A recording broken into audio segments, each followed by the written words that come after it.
about last week where he has played a little bit better. What a pass by Rondo. That might be the dagger. Why not? Why can't I be the MVP of the league? Why can't I be the best player in the league? The Lakers repeat back-to-back titles. The LA Lakers, the 2010 NBA champions. You can't please anybody with top 10 lists, ever, but I like my point guard list, I really do. I saw some other ones out there, and I definitely have some differences. So let's go ahead and jump into why. And I'm gonna have to justify putting Rose on this list, aren't I? I just have this suspicion that there's people out there that are gonna want an answer. Okay, well, here's mine. First of all, it has to do with the list of the point guards that were sitting outside of the top 10. When I put them up against Rose, they either had similar problems including injuries, Rose outweighed them by the way that he started the 2010s, or his overall body of work when you weigh the start of the 2010s and what he's been able to do since then just simply outweighed what these guys outside of the top 10 did. Rose, believe it or not, remember it or not, he has an MVP. It's one of the things that nearly reserves his spot in the Basketball Hall of Fame because there's not a whole lot a player needs to do on top of an MVP to make it there. And then when you're talking about being top 10 at your position throughout a decade, it is extremely difficult to just discount an MVP that was won during said decade. But okay, the things we know aside, I think a little bit of how Rose's career has went throughout the 2010s has been overblown because people seem to forget that Rose's decline was not as steep as they really think. He did not go from being an MVP to a bench warmer averaging 5 to 9 points. So he had a very nice sophomore year, which was the start of the 2010s, that was the year 2010, wins an MVP the next year, plays sparingly in 2012 but is still one of the best players up until that ACL puts him out for good. And then from the 2015 season to where we last left off in 2019, he averages 17 points and 4 assists. Now, with a lot of missed games sprinkled in there for sure, he just disappeared from Cleveland that one time, but despite the missed games and the absences in 2014 and 2018, and 2013 obviously, he never quite fell all the way off the cliff. As a matter of fact, 2019 was pretty much his best season in the midst of all of this since the injuries happened. And now he's had a pretty impressive showing for the Detroit Pistons in the preseason. So when on the court, he's been a serviceable point guard. And I think when you add that onto what he did at the start of the 2010s, it's very hard to keep him out of the top 10. Now again, this is the 10th spot. With the games that he missed, with the seasons that he missed, I don't believe you can put him any higher than that. Then it gets very difficult to justify, but a top 10 spot for Rose, I think that's doable. Here's a name that I suspect many of you were not looking to see on this list because a lot of you weren't even checking for Tony Parker when he was playing until the postseason came around. Yet, he was very effective for about half of the 2010s, so this is not some situation where a 2000 star made it to the 2010s and faded within the first 2 years. No, he actually had 3 All-Star appearances in the 2010s, and even through 2011 and 2010 when he didn't make the team, he had All-Star level numbers. From the start of the decade up until 2015, Tony Parker was giving you 17 points and 6 assists a game on a team that was routinely competing, on a team that was routinely contending. They made the finals in 13 and 14, nearly winning both but escaping with one. And as late as 2017, he was having a pretty nice playoff run up until he blew out his quad, and that was effectively the end of his career. So my point with all this is that Tony Parker was routinely underrated, and I believe he was underrated to the point that people think he just wasn't much of a factor as the 2010s wore on, when in reality,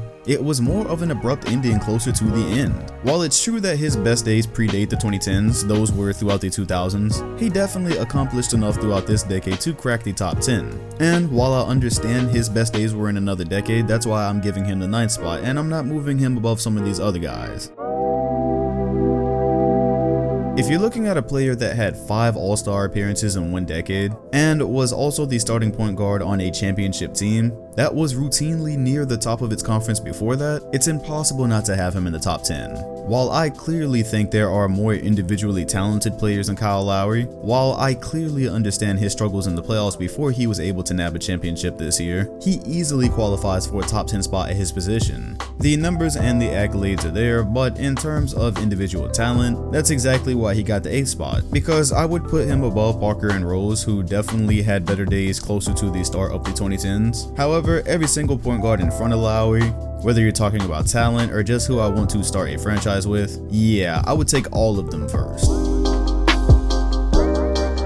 Cardiac Kemba was drafted in the year 2011, and he's really been nothing but a healthy bucket ever since then. He's rarely played below 79 games, and he's given you a healthy dose of both scoring and facilitating on teams that have not been that great, culminating in what was his best year last year at 26 points a game with 6 assists. A lot of people like to argue that when you're on a bad team and you're the star, it's easy to put up numbers, but I also implore those people to look at the fact that when you're putting up nearly 20 shots a game on a team that doesn't have another star to relieve defensive pressure off of you, and then you still wind up looking talented, that speaks for something, especially as a point guard. Point guards have a lot of duties as is, so to, on top of those, carry the scoring load in a situation that's not that convenient, well, that's why I'm excited to see him on the floor with a team that has competent offensive players.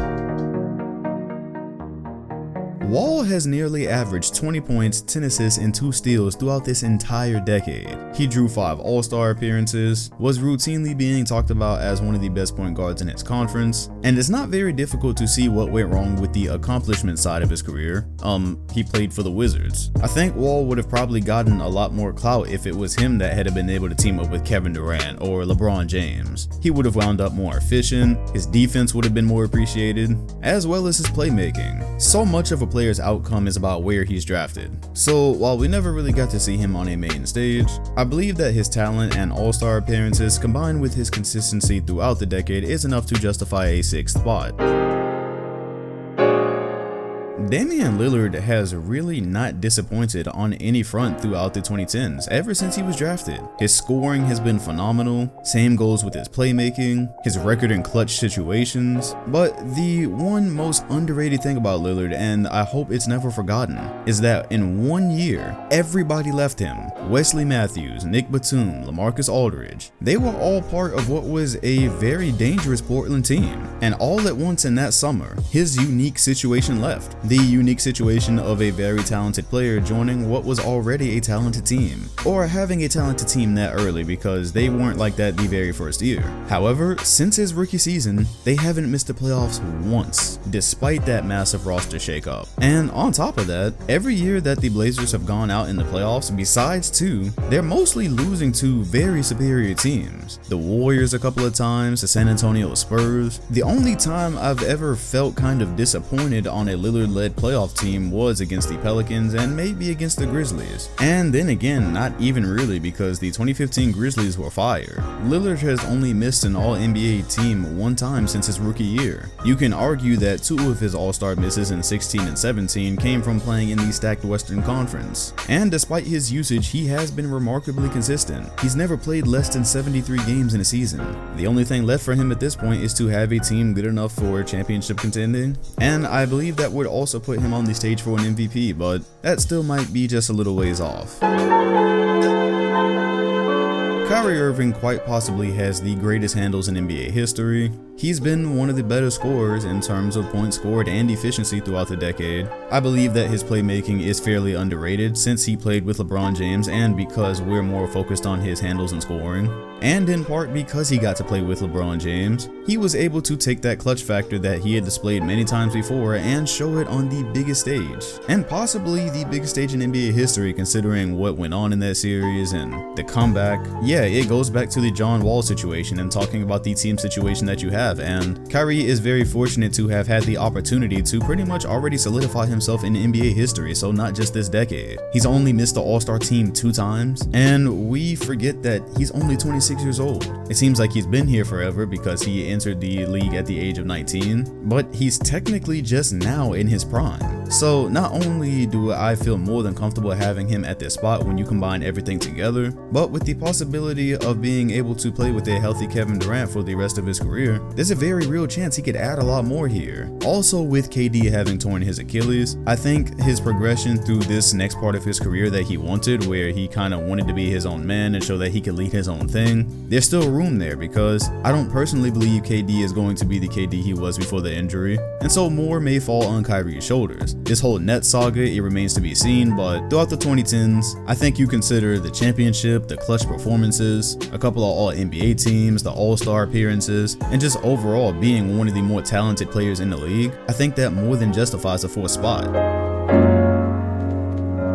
At this point in time, Russell Westbrook will remain a player where slander is a counterbalance to his greatness. His abilities as a point guard thrown into question because of things like IQ, shot selection, unwillingness to change playstyle, all while never being able to deny that he is consistently one of the best point guards in the league, and throughout the 2010s almost always top 5, and closer to the top of that top 5. After Kevin Durant leaves the Thunder, he wins an MVP and leads a team to the playoffs who everyone thought was headed straight for like a 9th or 10th seed. And in the meantime, over the next few years, he goes on to average a triple-double 3 straight times after becoming the first player in NBA history since Oscar Robertson to average a triple-double. He does it so much, in fact, that we get bored of the stat. People start to pick it apart and say it's not that important. Yet, he normalized it, and the stats showed that when he was with the Thunder and he had a triple-double, his team won more times than they didn't. I see Russell Westbrook as a great player with great flaws that have been emphasized as the decade wore on. His inability to be efficient at hitting the 3-ball has clearly mattered, and I don't honestly see how that's going to get better now that he's playing with James Harden and is going to need to catch and shoot a lot of the times to be effective. But despite that, he's clearly been one of the best players in the league and at his position this entire decade, and it's been consistent despite the knee injuries he was having closer to the start. So with 8 All-Star appearances, 3 straight seasons worth of triple-doubles, an MVP, and 8 All-NBA teams, look, you can dislike Russell Westbrook and his playstyle, but you cannot deny him his place at this position throughout this decade, and I have a suspicion that people would easily put players above him that don't deserve to be just because they like their playstyle better, just because they're more efficient. Westbrook has had his problems, but when his last goal is to become a championship point guard, and basically everything else is checked off, I think it speaks for itself.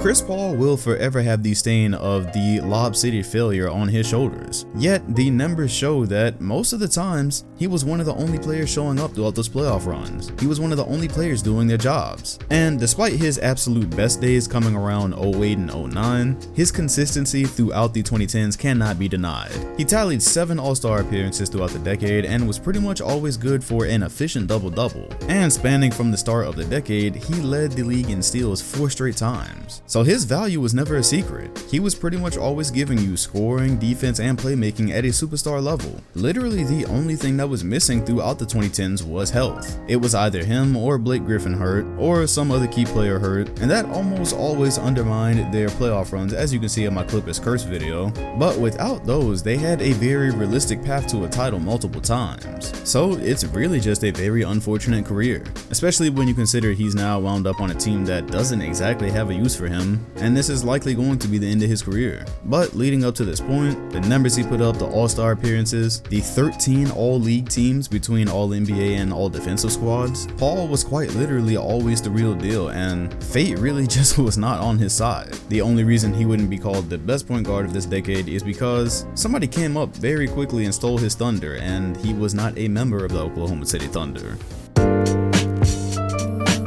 Honestly, nobody should ever have to justify to you why Steph Curry is the greatest point guard of the 2010s, because the low-hanging fruit would be to say, oh, he wasn't even an all-star until 2014, then he started winning in 2015, so if you're comparing his resume to Chris Paul, who was there from the start, then how could you possibly have Curry before him?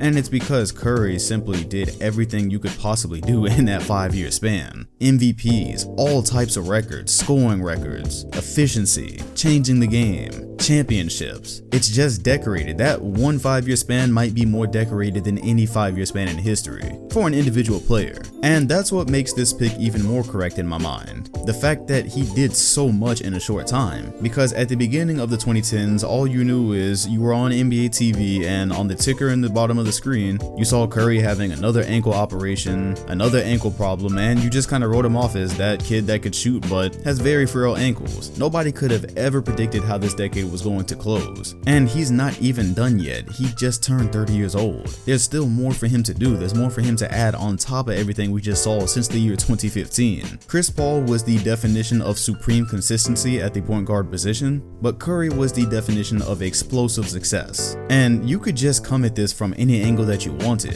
6 All-NBA teams, the unanimous MVP, the 3 rings, being the best or one of the best players on a team that went to 5 straight finals, his impact on the game, I almost feel like if I was putting Chris Paul over Steph Curry just because he was around longer, and I don't know, I just feel like I'd be trying to be edgy. Steph Curry simply succeeded at way too much this decade not to be considered the best point guard of it, and he's still got a ways to go. So that is how I round out my list. Let me know yours in the comment section below. Be sure to hit the like button, comment, and sub if you enjoyed, and hit the bell next to my name if you want notifications when I drop the next list. Thanks for watching, and I'll see you all on the next one.